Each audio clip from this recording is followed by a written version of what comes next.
Hello students, आज हम BA part second के सेकंड पेपर में किसान तथा जनजातीय आंदोलन मेवाड़ के विशेष संदर्भ में इस टॉपिक पर बात कर रहे हैं। सबसे पहले हम इसकी सिचुएशन या ऐतिहासिक पृष्ठभूमि की बात करेंगे।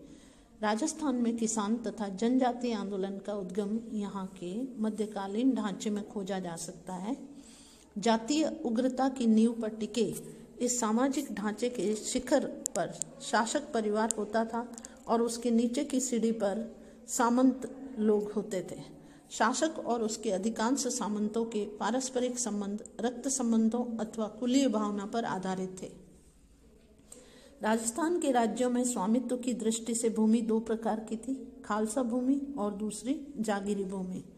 जो भूमि सीधी शासक के नियंत्रण में होती थी वह खालसा भूमि कहलाती थी और जो भूमि सामंतों के नियंत्रण में थी वह जागीर कहलाती थी। सामंत अपने जागीरी क्षेत्र के आंतरिक प्रशासन में सर्वोच्च होता था। इसके अलावा खालसा और जागीरी क्षेत्र दोनों के कृषकों को विभिन्न प्रकार की लागतें देनी पड़ती थी। इन लागतों के अलावा किसानों को, जागीरदारों को निःशुल्क काम करना पड़ता था, जिसे बेगार कहा जाता था।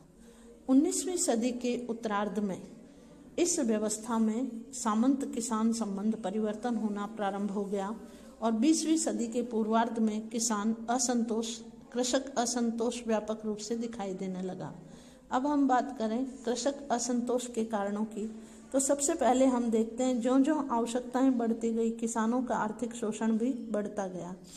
इससे कृषकों में असंतोष फैलना स्वाभाविक ही था। दूसरा मुख्य कारण जनसंख्या के बड़े भाग का कृषि भूमि पर निर्भर होना था।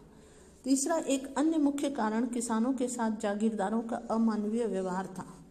आगे हम बात करें मेवाड़ के किसान आंदोलन या बिजोलिया आंदोलन की, तो बिजोलिया की जागीर लगभग 100 वर्ग मील क्षेत्र में फैली हुई थी और यहाँ का पंवार कुल का जागीरदार मेवाड़ के प्रथम श्रेणी के सरदारों में एक था। यहाँ के किसान धाकड़ जाति के थे और वे लोग सदियों पूर्व बूंदी, कोटा और ग्वालियर क्षेत्रों में आकर यहाँ आबाद हो गए थे। हम बात करें बिजोलिया आंदोलन की, तो बिजोलिया आंदोलन का सबसे पहला नेतृत्व नानजी पटेल और ठाकरी पटेल ने किया था और इस संबंध में साधु सीताराम दास ने इनका मार्गदर्शन किया था।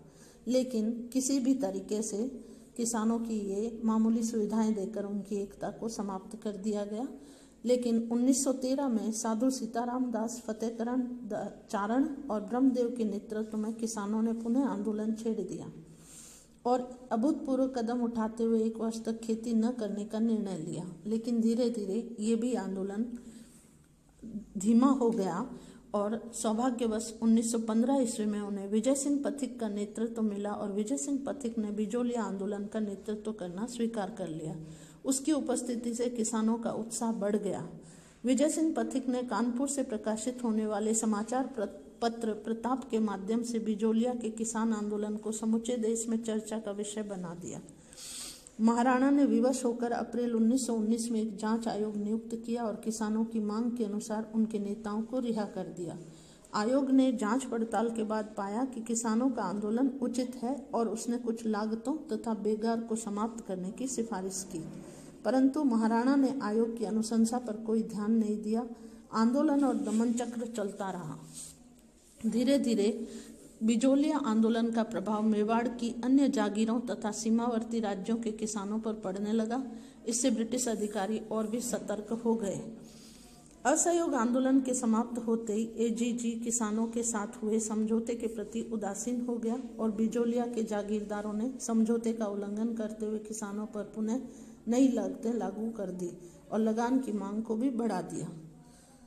धीरे धीरे किसानों ने अपनी अपनी समर्पित बारानी भूमि वापस प्राप्त करने के लिए सत्याग्रह करने का निश्चय किया। बिजोलिया के किसानों ने कष्ट और अत्याचार सहन करने की अद्भुत क्षमता का प्रदर्शन कर राजस्थान के लोगों में एक नई राजनीतिक चेतना जागृत की और राष्ट्रीय भावना के विकास में महत्वपूर्ण योगदान दिया। अब हम बात करें बेगू आंदोलन की, तो बिजोलिया आंदोलन ने अन्य ठिकानों के किसानों को भी जागीरी शोषण तथा जुल्म के प्रति आवाज बुलंद करने की प्रेरणा दी। मेवाड़ के एक अन्य ठिकाने बेगू के किसानों ने भी अपने जागीरदार के अत्याचारों के विरुद्ध 1921 में आंदोलन प्रारंभ कर दिया। अब हम बात करें भोमट का भील आंदोलन, तो मेवाड़ राज्य के दक्षिण पश्चिम का क्षेत्र भोमर अथवा मगरा कहलाता है। इस क्षेत्र में भीलों की आबादी अधिक है और भीलों के बाद गिरासिया जनजाति के लोगों की संख्या अधिक है। ये दोनों जनजातियां काफ़ी उपद्रवी थी और उन पर नियंत्रण रखने के लिए कंपनी सरकार ने मेवाड़ भील कोर का गठन किया। 1881 में जब मेवाड़ सरकार ने इस क्षेत्र में कुछ प्रशासनिक और सामाजिक सुधार लागू करने का प्रयास किया तो भीलों ने इसका विरोध कर दिया। इसे भील आंदोलन कहते हैं। परिणाम स्वरूप कोलियारी, झाडोल और मादड़ी पट्टों में भीलों का आंदोलन जोर पकड़ता गया और 19 अगस्त 1921 को झाडोल के जागीरदार ने मोतीलाल तेजावत को पकड़ लिया, परंतु हजारों की संख्या में एकत्र भीलों ने उसे छुड़ा लिया। यह आंदोलन अब सिरोही और गुजरात के भीलों में भी फैल गया। जागीरदारों ने मेवाड़ रेजिडेंट से तेजावत को गिरफ्तार करने की प्रार्थना की और महाराणा ने उसकी गिरफ्तारी के लिए 500 रुपये के इनाम की घोषणा कर दी। आंदोलन से घबराकर अनेक जागीरों ने बेगार में कमी की घोषणा कर दी और कुछ लागतों को भी रद्द कर दिया, परंतु आंदोलन समाप्त नहीं हुआ। अब हम बात करें मारवाड़ के किसान आंदोलन की, तो मारवाड़ रियासत में जागीरी क्षेत्र का फैलाव अन्य रियासतों की तुलना में सर्वाधिक था। लगभग 1300 जागीरें थी और राजस्थान के अन्य क्षेत्रों की भांति यहाँ के जागीरी क्षेत्र में किसानों की स्थिति भी दयनीय थी। अब हम बात करेंगे उत्तर पश्चिमी राजस्थान का जन आंदोलन, जिसमें सबसे पहले जोधपुर की बात करेंगे। जोधपुर या मारवाड़ का राज्य क्षेत्रफल की दृष्टि से राजस्थान का सबसे बड़ा देशी राज्य था और 1920 ईस्वी में मारवाड़ सेवा संघ की स्थापना की गई। इसे राजस्थान सेवा संघ के नाम से संबोधित किया गया। 1934 ईस्वी में भानमल, मानमल, अभयमल जैन और छगनराज चौपासनीवाला ने मारवाड़ प्रजामंडल की स्थापना का काम कर लिया। इसके पश्चात हम बात करें बीकानेर की, तो बीकानेर क्षेत्रफल की दृष्टि से जोधपुर के बाद बीकानेर राजस्थान की सबसे बड़ी रियासत थी। बीकानेर के आधुनिक काल के शासकों में सबसे प्रमुख महाराजा गंगा सिंह 1880 से 1943 में हुए। उन्होंने अंतर्राष्ट्रीय ख्याति प्राप्त की। मग्गाराम वैद्य ने 4 अक्टूबर 1936 को बीकानेर प्रजामंडल की स्थापना करने का निश्चय किया, परंतु उसे तत्काल ही बीकानेर राज्य से निष्कासित कर दिया गया। वह कलकत्ता चला गया और वहां जाकर बीकानेर प्रजामंडल की स्थापना की।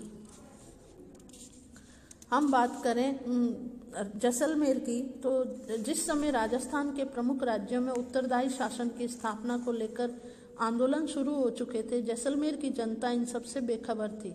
इसका एक कारण राज्य की जनसंख्या कम थी और दूसरा इसका अधिकांश भाग रेगिस्तानी था। लेकिन इसी बीच 15 सितंबर 1945 ईस्वी को मीठालाल व्यास ने जैसलमेर राज्य प्रजामंडल की स्थापना की। जैसलमेर सरकार के दमन चक्र से बचने के लिए इसकी स्थापना जोधपुर में की गई थी।